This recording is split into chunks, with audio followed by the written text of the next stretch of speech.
चीन में देखिए कोरोना डेंजर स्थिति में है, लगातार संक्रमण बढ़ रहा है, मौत के आंकड़ों में इजाफा हो रहा है, अस्पतालों में लाशें दिख रही हैं, अस्पतालों में बेड की कमी है, डॉक्टर स्टाफ की कमी है। तो चीन के हालात को देखते हुए अब भारत सरकार भी जागरूक हो रही है और इसलिए एहतियाती कदम के तौर पर कई चीजें की जा रही हैं। उनमें से भारत जोड़ो यात्रा को भी चिट्ठी लिखी गई है जिसमें राहुल गांधी शामिल है, अशोक गहलोत।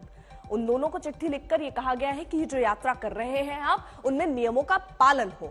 अब देखिए फिर होगी कोरोना की क्या वापसी, इसलिए बड़ा सवाल है क्योंकि 2 नवंबर को करीब 3 लाख कोरोना केस सामने आए थे और 18 दिसंबर को करीब 5 लाख 55% केस की उछाल देखी गई है। इसलिए सरकार अब एक एक करके कदम उठाती हुई नजर आ रही है। लेकिन कांग्रेस का कहना है कि आप एडवाइजरी पूरे देश के लिए लागू क्यों नहीं करते, हम भी इसको पालन कर लेंगे। अब आप देश के हिसाब से आपको दिखाते हैं, जापान में 10 लाख केसेस हैं, दक्षिण कोरिया में करीब 4.5 लाख केसेस है। पिछले हफ्ते भर में ये केसेस बढ़े हैं और जो चिंता भारत के लिए भी है कि क्या भारत में सब चीजें हम उस नियम के तहत कर रहे हैं कि यहां पर भयावह स्थिति दूसरे देशों जैसी ना हो, और इसीलिए सरकार की तरफ से ये एहतियाती कदम उठाए जा रहे हैं। हो सकता है कि जल्द ही सरकार बड़े लेवल पे एक एडवाइजरी भी जारी कर दे और ये कह दे कि अब सबको मास्क लगाना जरूरी है, 2 गज की दूरी होना जरूरी है। हालांकि कांग्रेस की तरफ से भी कहा जा रहा है कि पहले आप एडवाइजरी जारी कीजिए। अब चीन में कोरोना की तीन सुनामी,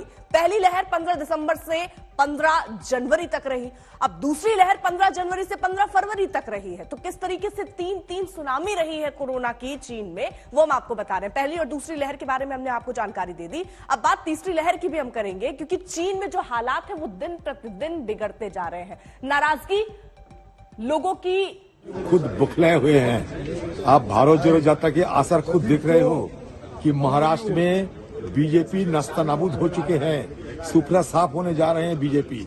तो ये डर के मारे ये आम लोगों की निगाह भटकाने के लिए बुखलाए हुए बीजेपी पार्टी ये तरह तरह की सारे सवाल उठा रहे हैं। बीजेपी पार्टी को ये कहना चाहता हूँ, गुजरात में जब चुनाव हुई थी मोदी जी घर घर गए थे, क्या मास्क लगा के, क्या लोगों को सारे प्रोटोकॉल मानते हुए गए थे? मंडोविया के मैं पूछना चाहता है कि राहुल गांधी की पदयात्रा शायद आपको अच्छा नहीं लगते होंगे, लेकिन सारे हिंदुस्तान के लोग इसमें दिलचस्पी दिखा रहे हैं, शामिल हो रहे हैं और इसके चलते बीजेपी की जो गोदी मीडिया की चलते जो प्रचार चलते थे उसमें भी अभी छेद आने लगी, क्योंकि सोशल मीडिया में छाए हुए हैं राहुल गांधी जी की भारत जोड़ो यात्रा, नफरत छोड़ो भारत जोड़ो, ये लोगों में काफी इसका असर हुए हैं, ये जानता है मोदी सरकार। इसलिए मंडोविया को तैनात किया गया कि कुछ बहाना बना के ये आम लोगों की निगाह भटकाया जाए।